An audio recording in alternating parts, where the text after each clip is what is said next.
Jaya Radha Madhava Punya Bihari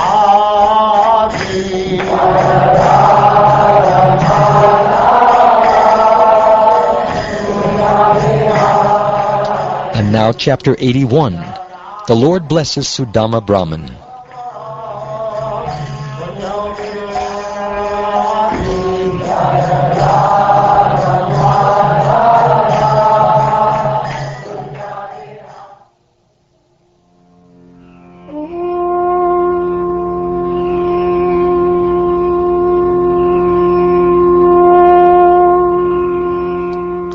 Shukdev Goswami said, Lord Hari, Krishna, perfectly knows the hearts of all living beings, and he is especially devoted to the Brahmins.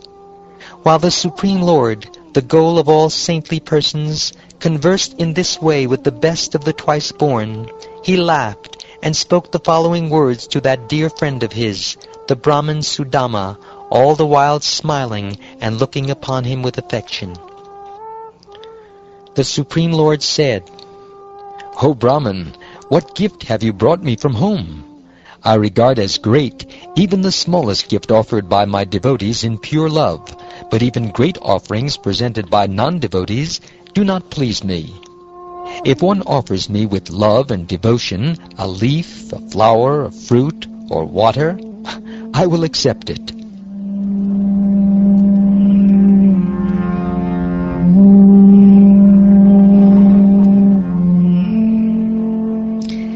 Even after being addressed in this way, O king, the Brahmin felt too embarrassed to offer his palmfuls of flat rice to the husband of the goddess of fortune. He simply kept his head bowed in shame.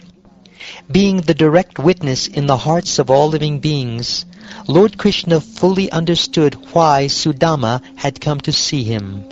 Thus he thought, in the past, my friend has never worshipped me out of a desire for material opulence, but now he comes to me to satisfy his chaste and devoted wife. I will give him riches that even the immortal demigods cannot obtain. Thinking like this, the Lord snatched from the Brahmin's garment the grains of flat rice, tied up in an old piece of cloth, and exclaimed, What is this? My friend, have you brought this for me? It gives me extreme pleasure. Indeed, these few grains of flat rice will satisfy not only me, but the entire universe.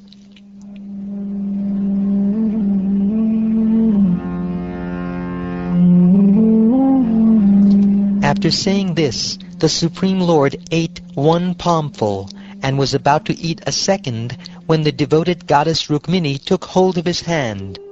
She said, This is more than enough, O soul of the universe, to secure him an abundance of all kinds of wealth in this world and the next. After all, one's prosperity depends simply on your satisfaction.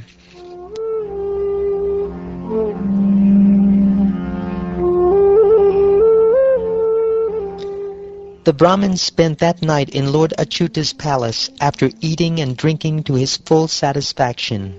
He felt as if he had gone to the spiritual world. The next day, Sudama set off for his home while being honored by Lord Krishna, the self-satisfied maintainer of the universe.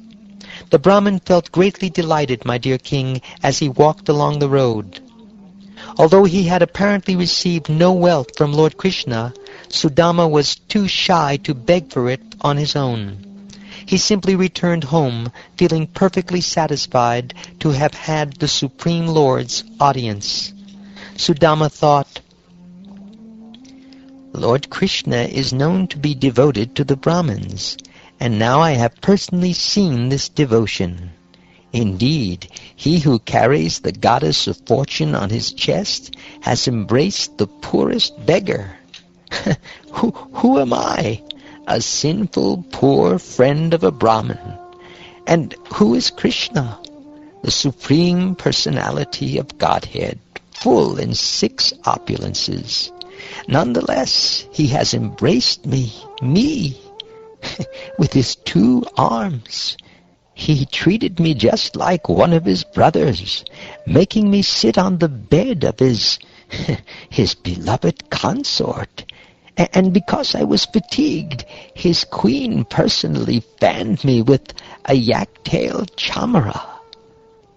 Although he is the lord of all demigods and the object of worship for all Brahmins, he worshipped me as if I were a demigod myself, massaging my feet and rendering other humble services.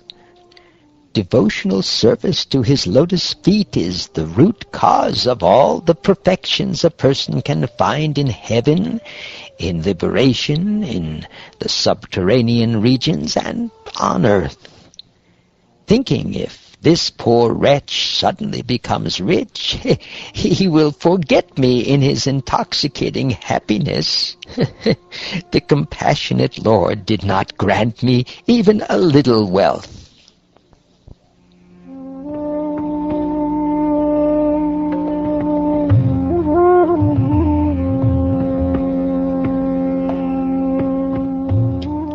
Thinking thus to himself, Sudama finally came to the place where his home stood.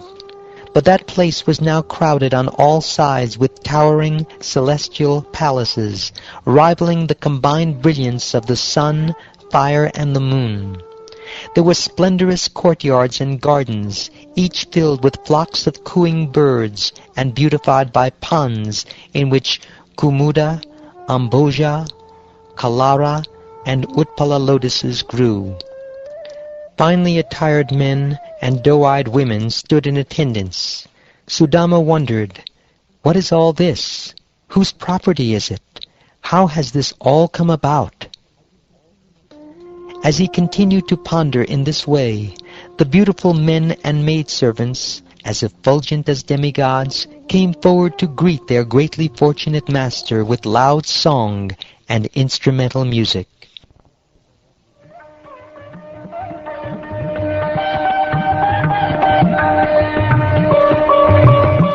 When she heard that her husband had arrived, the Brahmin's wife quickly came out of the house in a jubilant flurry. She resembled the goddess of fortune herself, emerging from her divine abode. When the chaste lady saw her husband, her eyes filled with tears of love and eagerness. As she held her eyes closed, she solemnly bowed down to him, and in her heart she embraced him. Sudama was amazed to see his wife, shining forth in the midst of maidservants adorned with jeweled lockets. She looked as effulgent as a demigoddess in her celestial airplane. With pleasure he took his wife with him and entered his house, where there were hundreds of gem-studded pillars, just as in the palace of Lord Mahendra. In Sudama's home were beds as soft and white as the foam of milk, with bedsteads made of ivory and ornamented with gold. There were also couches with golden legs, as well as royal chamara fans, golden thrones, soft cushions, and gleaming canopies hung with strings of pearls. Upon the walls of sparkling crystal glass, inlaid with precious emeralds, shone jeweled lamps, and the women in the palace were all adorned with precious gems. As he viewed this luxurious opulence of all varieties, the Brahmin calmly reasoned to himself about this unexpected prosperity. Sudama thought, I have always been poor. Certainly the only possible way that such an unfortunate person could become suddenly rich is that Lord Krishna, the supremely opulent chief of the Yadu dynasty, he has glanced upon me. After all, my friend Krishna, the most exalted of the Dashadas and the enjoyer of unlimited wealth, noticed that I secretly intended to beg from him. Thus, even though he said nothing about it when I stood before him, he actually bestowed upon me the most abundant riches. In this way, he acted just like a merciful rain cloud. The Lord considers even his greatest benedictions to be insignificant, while he magnifies even a small service rendered to him by his well-wishing devotee. Thus, with pleasure, the Supreme Soul accepted a single palmful of flat rice I brought him. The Lord is the supremely compassionate reservoir of all transcendental qualities. Life after life, may I serve him with love, friendship, and sympathy, and may I cultivate such firm attachment for him by the precious association of his devotees.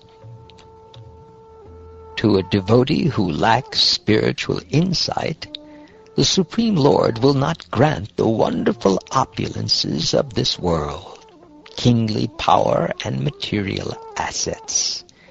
Indeed, in his infinite wisdom, the unborn Lord well knows how the intoxication of pride can cause the downfall of the wealthy.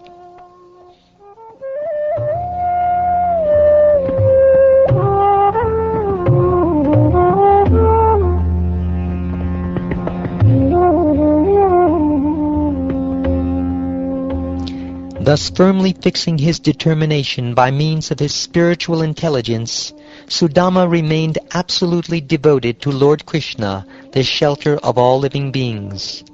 Free from avarice, he enjoyed, together with his wife, the sense pleasures that had been bestowed upon him, always with the idea of eventually renouncing all sense gratification. Lord Hari is the God of all gods, the master of all sacrifices, and the supreme ruler. But he accepts the saintly Brahmins as his masters, and so there is no deity higher than them.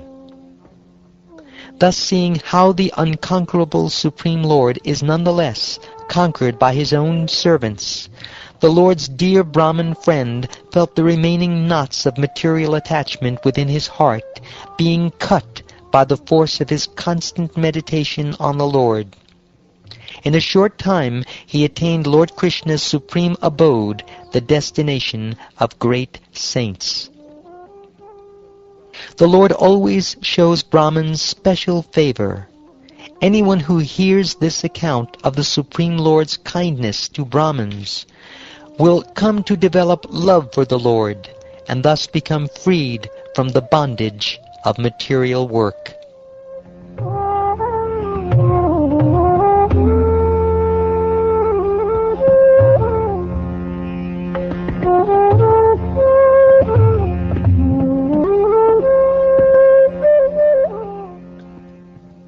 Thus ends the 81st chapter of the 10th canto of the Srimad Bhagavatam, entitled, The Lord Blesses Sudama Brahman.